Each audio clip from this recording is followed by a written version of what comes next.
CTV News at 5 with Tony Ryma and Rick Wyman with weather. Good evening. So glad you're with us on this Monday, March 23rd. Timmins police are looking for a suspect in the November 5th murder of DeAndre DeRine. Police have issued an arrest warrant for first-degree murder for this man, 18-year-old Deshaun Prince Wesley. Wesley's last known address was in Durham region. DeRine was shot in a home on 5th Avenue and pronounced dead at the scene. Police are asking anyone with information to contact them or Crime Stoppers. A 60-year-old has been charged with arson after a fire in Redbridge, northeast of North Bay, Friday. Emergency crews responded to reports of a domestic assault on North River Road around 5:30 Friday evening. Police say the victim called a second time to say the house was on fire. The home was fully engulfed in flames when crews arrived, and the occupants had gotten out safely. The 60-year-old was in an outbuilding on the property and surrendered to police. They face charges of arson and spousal assault. All right, now let's shift our attention to the weather. Plenty of sunshine on this Monday, but the temperature is below seasonal for this time of year. To tell us more on what we can expect, here's CTV's Rick Wyman. Well, we can't expect perfection, as I told my friend Ken the Builder earlier today. Tony, you know Ken, and I said, hey, today's sunny. As for tomorrow, we'll see what happens. Systems Map brought to you by CAA. Of course, have a look. Get your membership today, caa.ca. Some flurry activity coming in for tomorrow. Few centimeters, nothing significant. So right across the Northeast, we can expect that. Maybe 2 to 4, depending on your locale over the course of the day. But hey, it's only a few centimeters and the temperature will be favorable. So Tony will take a look at the 5-day forecast and a lot more coming up over the course of the next couple of days. The temperatures are nice. Back to you. Thanks, Rick. Ontario's Lieutenant Governor is in our region for the next 2 days as part of Francophonie Month. She plans to celebrate the vibrant Francophone community in Sturgeon Falls. CTV's Eric Tashner reports. A handshake, a welcome to Ontario's Lieutenant Governor Edith Dumont. She's the first Lieutenant Governor to visit West Nipissing. I think we're going to have fun. Dumont is the first Franco-Ontarian Lieutenant Governor. Her visit surrounds deepening ties with the Northern Ontario community and celebrate the region's rich Francophone heritage and culture. We can be proud as a Franco-Ontarian to be part of all our important institutions. So I'm proud of my province because diversity is a core value that we cherish. The municipality of West Nipissing received the prestigious 2023 Lieutenant Governor's Award for its land use and development strategy. We spoke about the North and the challenges here, and then we look forward to continuing those conversations. Her visit comes during Francophonie Month.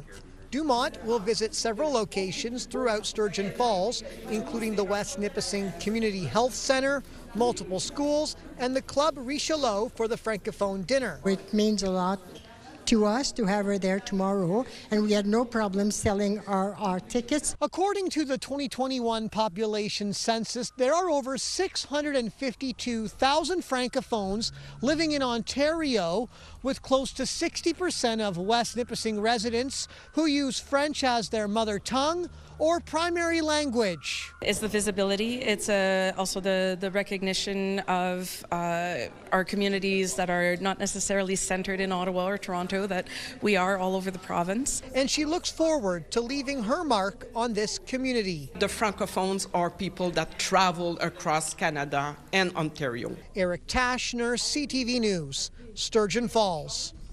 The province is investing in increased enforcement to enhance safety across northern highways. CTV's Lindsay Alick tells us more. The Ontario government is taking action to improve safety on the Highway 1117 corridor. The Minister of Transportation says Highways 11 and 17 are lifelines for Northern Ontario, and we're making them safer and more reliable by cracking down on dangerous driving, strengthening enforcement, and investing in new safety measures that keep people and goods moving. Here is a look at some of the improvements, increasing the number of transportation enforcement enforcement officers, expanding enforcement blitzes, deploying 2 mobile inspection support units, launching procurement in spring 2026 to rebuild the Hearst Truck Inspection Station, improving and upgrading highway signage, and advancing preliminary design work to expand Highway 1117. It's going to take a long time to actually bring that highway up to a modern standard. I get that, and it's going to cost a lot of money.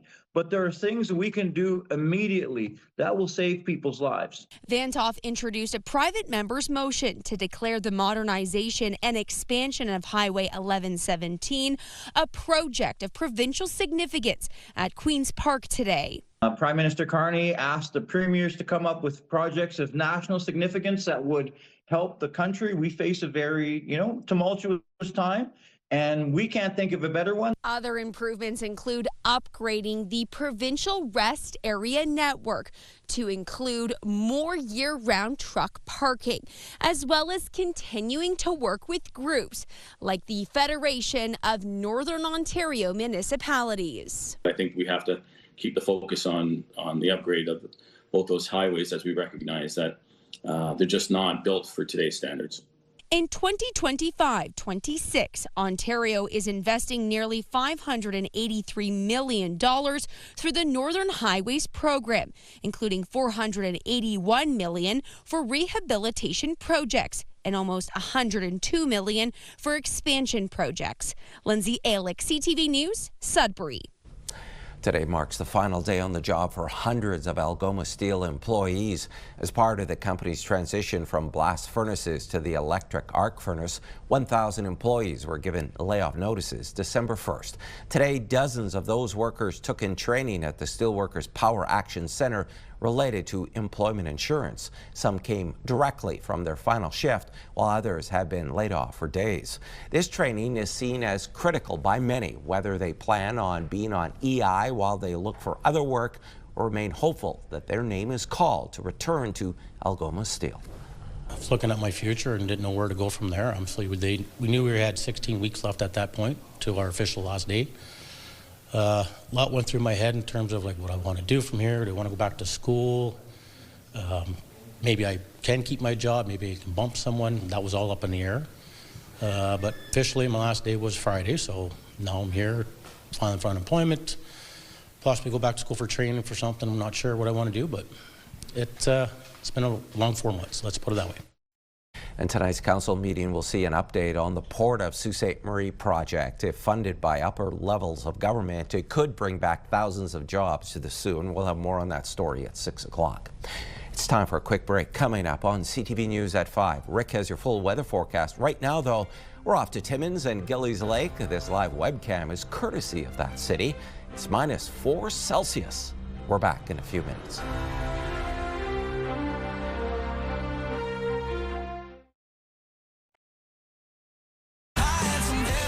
Country 91.7. Sudbury's home for the best country music. Listen for your chance to win $50,000 with Pure Country's big $50K payday. Well, we're off to a sunny start this week as far as the weather is concerned. Some sunshine, some cooler temperatures. As Tony alluded to earlier, our forecast radar, you can see the system moving in, providing some flurries for tomorrow. 2 in some areas, maybe 2 to 4 in others. So again, not a bad start. Then after come Wednesday, we've got another system moving in, some snow, and of course more to the south, some precipitation, rain, freezing rain, but we'll keep a close eye on that as we approach that on Wednesday. 5-day forecast, Sudbury Nickel Belt flurries tomorrow, 2 centimeters, -1 your high. Chance of snow Wednesday at +1, +1 Thursday, rain or snow. 50-50 there. Friday, sunny skies, -7 and -3 on Saturday with the chance of flurries. How about the Soo and Algoma? Flurries for tomorrow, 2 to 4 centimeters at 2 degrees. Chance of snow Wednesday at 1. Chance of sleet, rain or snow Thursday at 1 as well. -5 Friday. Of course, with that high pressure system, you'll get the sunshine and the chance of flurries again on Saturday. -1 chance of flurries at 30%. Timmins, Cochrane, Kapuskasing, flurries tomorrow, 2 to 4 centimeters, -3, dropping down to -20 overnight tomorrow night. Wednesday, periods of snow, -6. Chance of snow on Thursday, -8. -10 Friday, some sun and cloud, and the chance of flurries on Saturday, high of -6 degrees for the day. Temiskaming Shores, Kirkland Lake, here we go. More of the same story here. 2 to 4 centimeters in flurry activity, +1, -4. Wednesday, periods of snow. Again with the periods of snow, -3. Then dropping down to -7 on Friday with the sunshine and chance of flurries on Saturday at -3. One more day to look at. We've got North Bay and West Nipissing. Again, this is almost like a copy and paste weather forecast throughout northeastern Ontario. Chance of flurries for tomorrow, 2 centimeters, -2, your expected high. Chance of snow Wednesday at +1. Sleet, rain, or snow. What's it going to be? Take that coin out, flip that loony or toonie. 2 degrees, your expected high. -6 Friday, some sunshine, and chance of flurries on Saturday at -3. So, Tony, a few flurries in the forecast. Then the unexpected periods of snow come Wednesday. We'll keep a close eye on that one. Further details next hour on the 7-day forecast. Back to you. Thanks so much for that, Rick. It's been a week since a big snowstorm buried much of northeastern Ontario. In Sudbury, the city is continuing its cleanup efforts with many sidewalks still covered. That story from CTV's Amanda Hicks. For Andrew Clark, getting around Sudbury has become a bit of an obstacle course. Without a car, he relies on sidewalks that are still hidden under massive snowbanks. 1 week after the record-breaking 42 centimeters snowfall. Donovan, where I live, is all right, but yeah, it could be a lot better. Like downtown area, like there's mounds, like there's an elderly woman I just spoke to, and she's asking if the sidewalk was plowed over there, like so she can go to her appointment. The city says last week's focus was strictly on safety, clearing emergency routes and cutting down snowbanks to improve visibility. Now that priority has shifted to students. Crews are currently pivoting to sidewalks around local schools before eventually moving on to major roadways. We needed to focus on widening the roads because inevitably we plow from the middle of the road out, so the snow from the road was going into the sidewalks, and now we're moving that snow out of the sidewalk. Rocca says there is no firm timeline for when every neighborhood will be clear, but says the city is using all of their available resources. We're up to over 160 pieces of equipment deployed throughout the community. When you compare that to a typical storm response where we have 80, it gives you some perspective that we have really ramped up what we're using to try to get this snow out of the way and get people moving again. With many sidewalks still buried and snowbanks blocking sight lines, Sudbury police are reminding motorists to stay vigilant as pedestrians are forced to share the road. Amanda Hicks, CTV News, Sudbury. March break just ended for students, but for many who rely on school buses for transportation, getting back into the classroom posed some challenges today. CTV's Madison Merrier tells us more. Many cars were pulling out of school parking lots today, and according to Guardians we spoke to, pickup and drop-off was busier than normal. Considering the road conditions, it's better off if they take some time off. I'm hoping that the roads will be cleared anytime soon, and then they can return to the roads. Yeah, it's for the safety of our kids, the drivers, and everyone. Life presents itself with challenges which are beyond our control, and when they come up, you just have to find a way to go about them. So I think this week or next week, we'll just find a way to go about it, and I'm sure things will pick up and everything will come back to normal. Parents we spoke to didn't seem to mind in the short term, and the consortium said tomorrow U-Rides will be in operation for students with special accommodations. However, the buses will take longer. We have to individually look at all of those runs and determine, which stops can be done, which stops can be maybe amalgamated with other existing stops. So it is a massive undertaking for our group of, we're only 11 here at the consortium. The consortium and the city have been in communication, and many of the school zone's roads and sidewalks have been plowed, with the goal of work being completed by tomorrow. We did open up school zones or areas in front of all schools over the last few days. Those were all completed yesterday. So we created a area near every school that was a little bit wider. All of our buses are 40 foot in length, and they have a tail swing and they have a side range that they must have in order to turn or to travel on roads. And right now we do not have that, so the roads cannot accommodate the buses. Some roads can. The consortium says they will be in communication with parents and provide updates as they become available on the M Transport app. We transport the most precious cargo, so that our children are very important to everyone, and so we need to make sure that we keep them safe. Madison Marier, CTV News, Sudbury. We have a lot of Northern hockey news for you. Coming up on CTV News at 5, the NOJHL playoffs are underway and the OHL postseason begins later this week.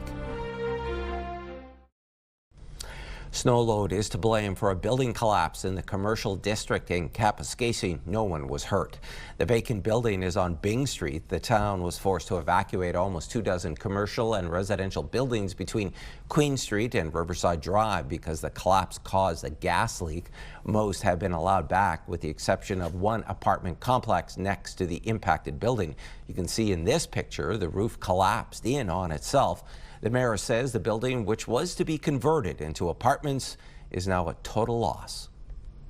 It's just the result of the overabundance of snow that we received this winter. I mean, you're seeing it everywhere because I think we're going to see a lot more happen, especially when this starts to melt and the weight of that snow and ice. It's a lot more than what we're used to. And the mayor is reassuring Kapuskasing residents that town facilities are checked over by an engineer regularly and are safe.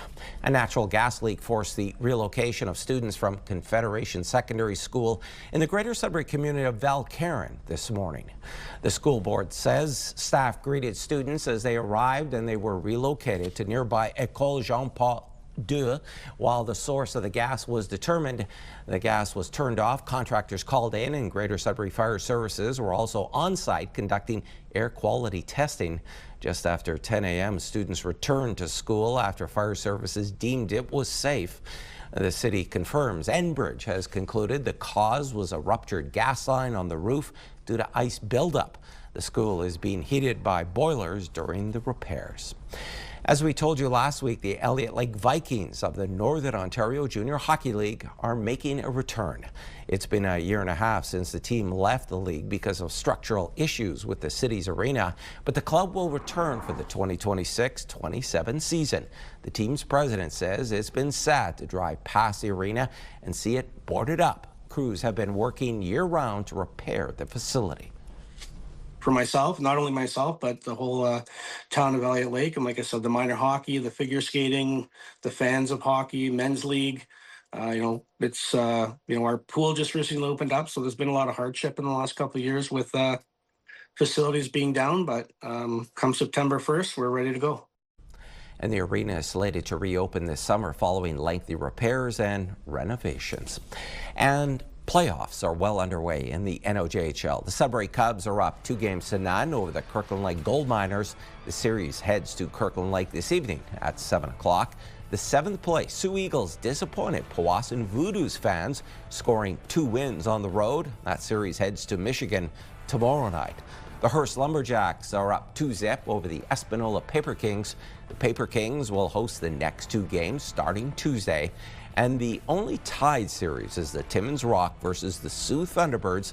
That series is headed back to Sault Ste. Marie on Tuesday as well. The regular season ended yesterday in the Ontario Hockey League, and all 3 northern teams will begin the playoffs later this week. The Peterborough Petes managed to hang on to home ice advantage, which means North Bay will start their playoff run on the road Thursday night. The 8th place Sudbury Wolves will take on the 1st place Brantford Bulldogs in round 1. That series starts Friday.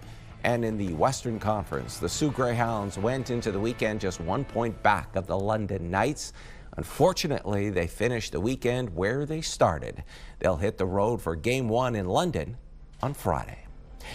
What are our cousins in radio up to? When we return, we check in with Josh and Coop over at Pure Country.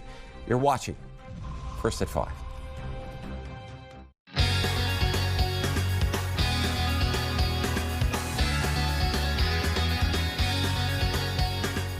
Hey, it's Josh and Coop from Pure Country Mornings here in Sudbury. First and foremost, we had our annual Campin' for Cans initiative just last week in support of the Sudbury Food Bank. If you stop by, we know Rick Wyman from CTV News, or CTV Weather, stopped by as well. Huge thank you for making this campaign another big success. Just wanted to say thank you.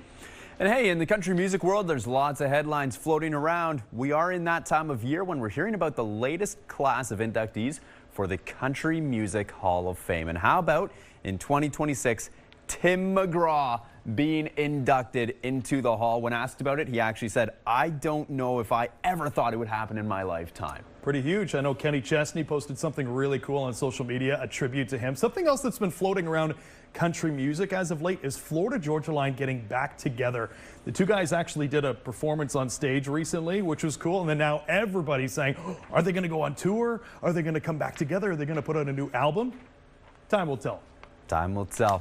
And how about Luke Combs being back in the headlines? Of course, he just kicked off his My Kinda Saturday Night tour in Vegas, and he broke an attendance record for that venue. He was at Allegiant Stadium, and almost 71,000 people showing up for the show, breaking the attendance record for that venue. If this is a sign of things to come on this tour, this could be record-breaking. Unreal. Hey, you'll hear Luke Combs, you'll hear Florida Georgia Line, all the above on our station, and all the other contests that are happening as well, including the big $50K payday on our station right now. Head to our website, purecountry917.ca. You can listen on the radio dial or for free anytime with the iHeartRadio app.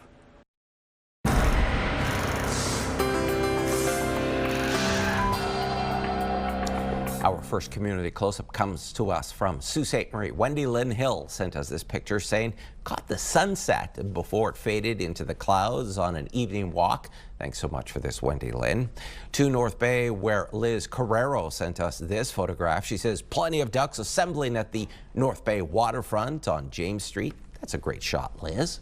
Remember that big snowstorm we had a week ago? Well, Winona of Elliott Lake sent us this video of her daughter, a registered nurse, who was trying to walk down her snow-covered street to get a ride to get to work at St. Joseph's General Hospital in Elliott Lake. She made it to the vehicle. Now that's dedication. Thanks for sharing this video, Winona. And if you have any pictures, videos, or events you'd like us to showcase, you can email them to us at communitycloseup@bellmedia.ca. And there's more news for the North coming up at 6 o'clock. For now, continue watching as we hand things over to CTV National News.